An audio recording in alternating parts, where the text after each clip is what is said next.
Gerakan kabur aja dulu muncul sebagai sindiran sekaligus seruan generasi muda yang merasa tersudut oleh kondisi ekonomi, pendidikan, dan politik di Indonesia. Banyak anak muda yang merasa terjebak dalam sistem yang tidak memberi ruang untuk berkembang. Bukan semata ingin menghilang secara permanen, tetapi kabur untuk sementara, mencari peluang, lalu kembali dan berkontribusi untuk Indonesia. Di era globalisasi, gerakan ini menjadi momentum untuk memperluas wawasan, koneksi, dan pengalaman internasional. Beberapa tokoh intelektual menilai bahwa kabur dalam konteks ini bisa diartikan sebagai keluar dari zona nyaman, bukan semata-mata lari dari masalah. Namun, ada juga yang menilai gerakan ini sebagai sikap tidak bertanggung jawab dan kurangnya cinta tanah air serta tidak memberikan solusi bagi negeri.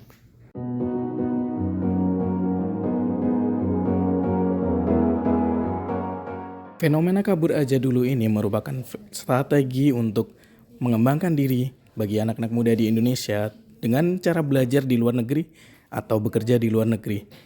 Dan saat mereka sudah siap untuk kembali ke Indonesia, mereka akan kembali dengan ikut mengembangkan negara Indonesia dengan ilmu yang sudah mereka dapatkan di luar negeri. Fenomena ini justru nunjukin kalau anak muda kita itu nggak cuek, mereka justru kritis.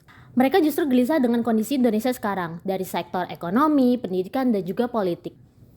Jadi kaburnya mereka lewat hashtag kabur aja dulu itu bukan sekedar untuk main-main, tetapi itu merupakan bentuk protes dari mereka.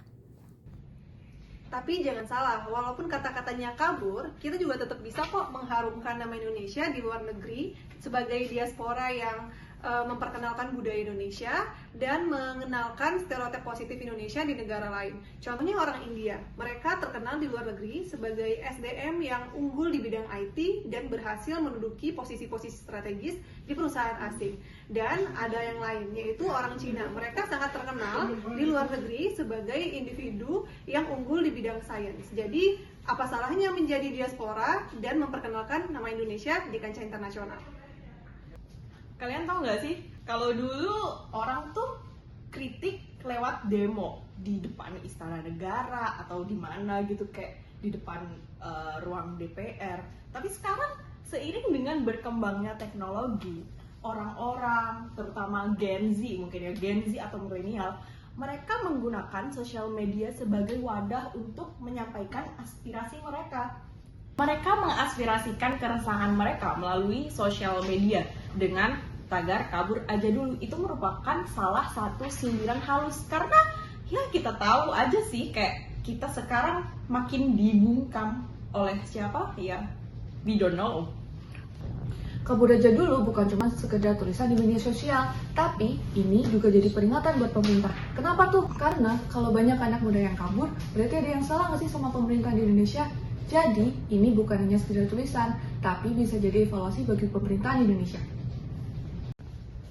Nasionalisme itu tidak bisa dilihat dari di mana kita tinggal atau kita bekerja. Kontribusi membangun bangsa ini juga tidak bisa diatur atau diukur dengan asal perusahaan tempat kita bekerja saat ini. Dari luar negeri pun, anak muda masih tetap bisa berkontribusi. Salah satunya lewat teknologi, investasi, atau sekedar mengharumkan nama bangsa. Yang terpenting, jangan matikan gerakan ini, jadikan momentum agar pemerintah bisa mendengar aspirasi, masyarakat bisa refleksi, dan anak muda harus beraksi membangun Indonesia dari manapun mereka berada. Kabur aja dulu bukan antitesis nasionalisme. Ini adalah panggilan yang dibalut humor dan frustasi, tujuannya agar Indonesia memperbaiki diri. Gerakan ini juga bisa jadi cermin dari generasi Indonesia yang tidak apatis, tapi justru aktif dalam mencari jalan keluar dari belenggu keterbatasan. Apakah itu dengan pergi ke luar negeri, atau memperjuangkan perubahan dari dalam negeri. Semuanya kembali ke pilihan dan nilai masing-masing. Kalau talenta mudanya kabur dulu, yang penting adalah jangan luntur semangat untuk kembali dan membangun bersama. Karena nasionalisme itu bukan hanya soal bertahan, tetapi tentang kontribusi nyata dimanapun kita berada. Kalau kalian lebih condong ke kabur atau berjuang? Kelompok Bob, sempat tetap disikat.